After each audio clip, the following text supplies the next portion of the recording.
Our 20 most iconic Dodge muscle cars.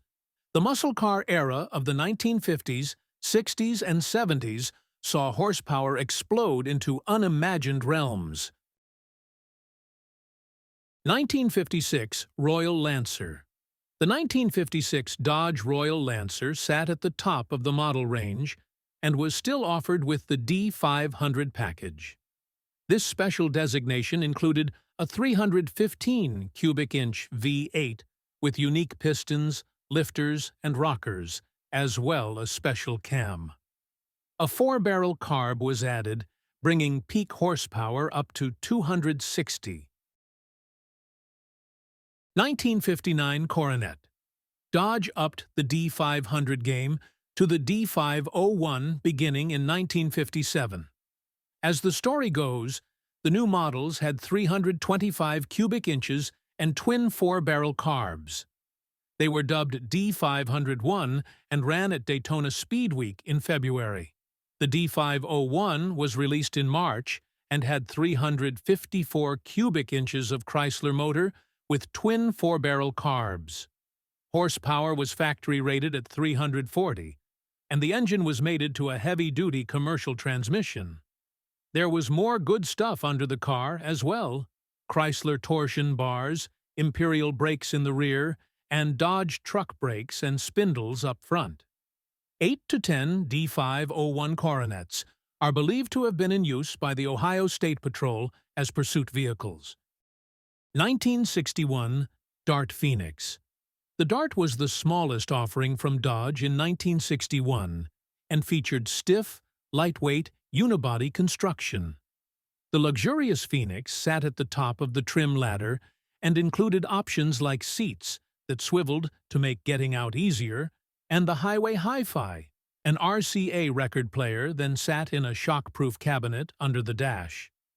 For 1961, a 383 cubic inch V8 was added to the options list, making 330 horsepower and 460 pound-feet of torque.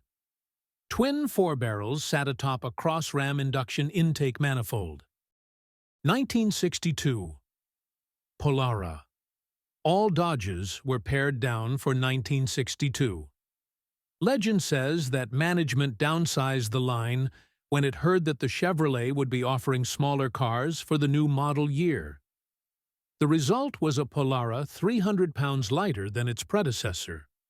A 413 Max Wedge 5.8 with 415 horsepower was offered, creating a blindingly fast car that was loved by racers and the police alike.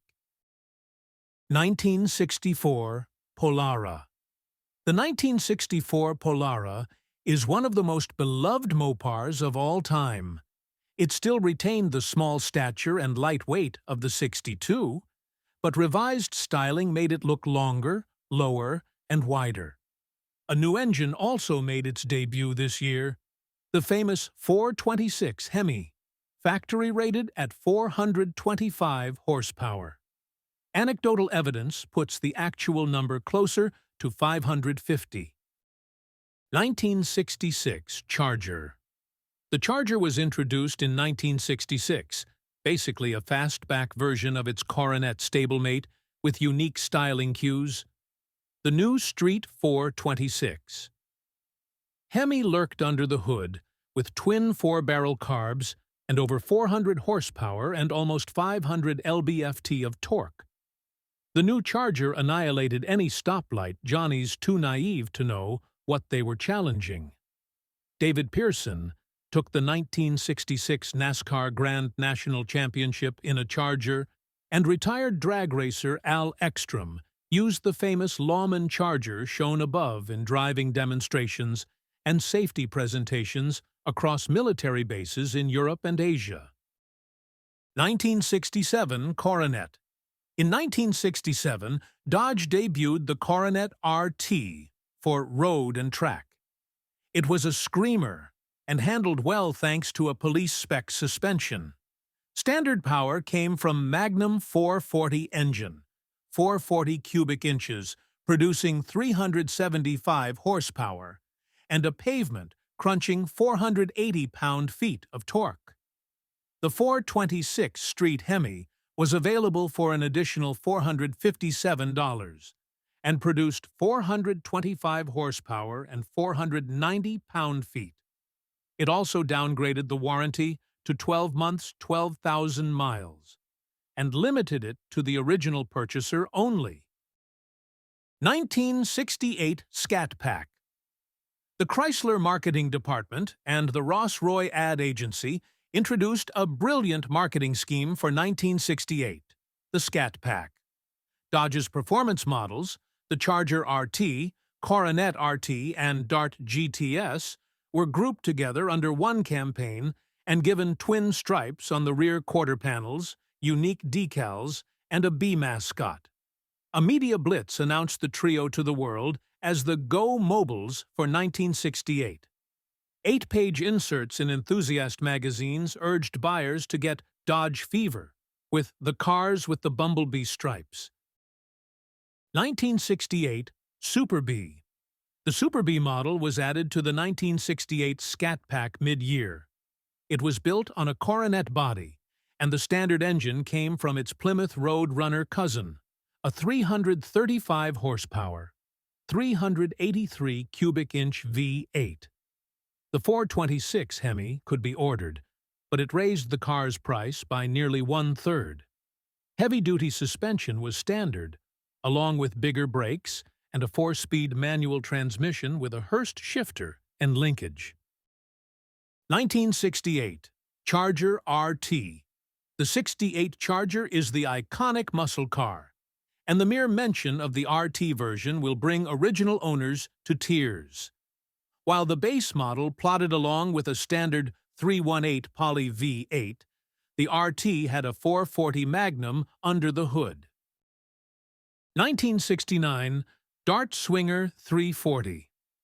The GTS was introduced in 1967 and carried the Dart performance flag, but it was not cheap.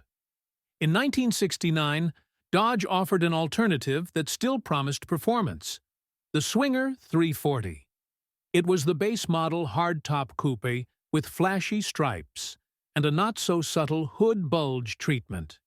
A dual exhaust peeked out from under the rear bumper, and a heavy-duty limited-slip differential kept the power flowing to the ground.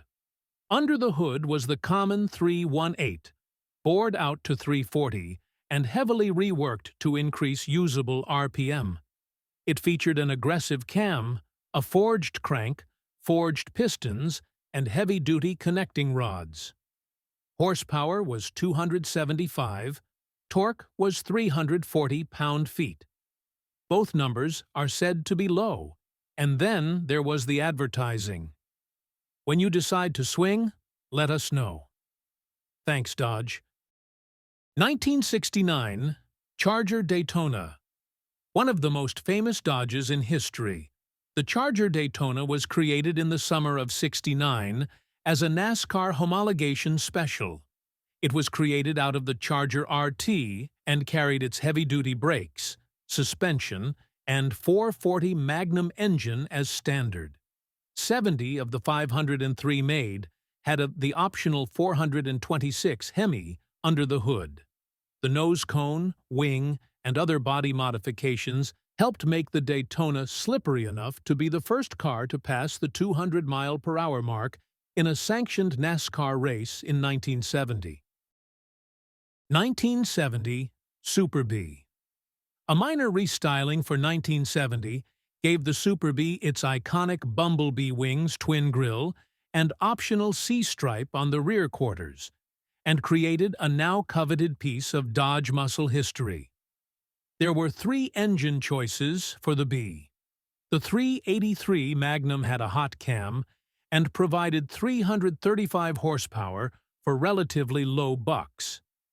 The famous 446 pack that sported 3 two-barrel carbs improved for 1970 with balancing, heavier rods, and an extra heavy-duty crank, and the coveted 426 Hemi.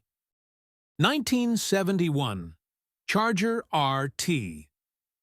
The Charger was completely redesigned for 1971, but engine choices remained largely the same across the model range. Familiars like the 318, 340, 383 Magnum, 440 Magnum, 446 Pack, and 426 Hemi. Like previous years, the RT came standard with the 440 Magnum, with the option of the 426 Hemi.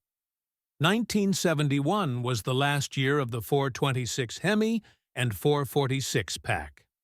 The 440 Magnum would still be offered, but would be detuned to 330 horsepower.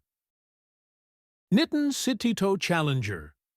When it was introduced in 1970, the all-new Dodge Challenger offered myriad engine choices, from a frugal six-cylinder to the elephantine 426 Hemi.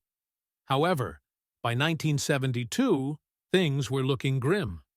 The hottest motor available was the 340, but it had been detuned to meet emissions regulations. Horsepower was down to 240. 1973 Dart Sport.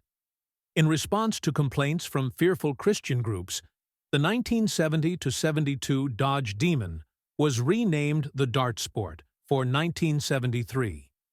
A relatively light curb weight of 3,200 pounds meant that with the 240 horsepower 340, the Sport was quite a performer for the year. The muscle car continued its decline due to outside pressures.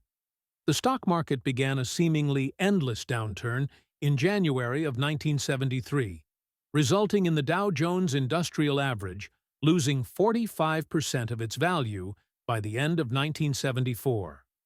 October of '73 also saw the beginning of the first oil crisis. At the beginning of the month, a barrel of oil cost $2.90. By January of '74, the price had risen to $11.65. 1974 Charger SE. Bare bones. 1974 Chargers were offered with a fuel-efficient six-cylinder motor, good for 105 horsepower. Things looked better on the top-of-the-line SE model. The 318 was standard, but it only put out 150 horses. High-performance engines were still on the options list, though: a 245 horsepower 360, a 250 horsepower 400, and the 275 horsepower 440. '74 was the last year of the third-generation Charger, and sales were dismal. The muscle car era came to a close. Aww.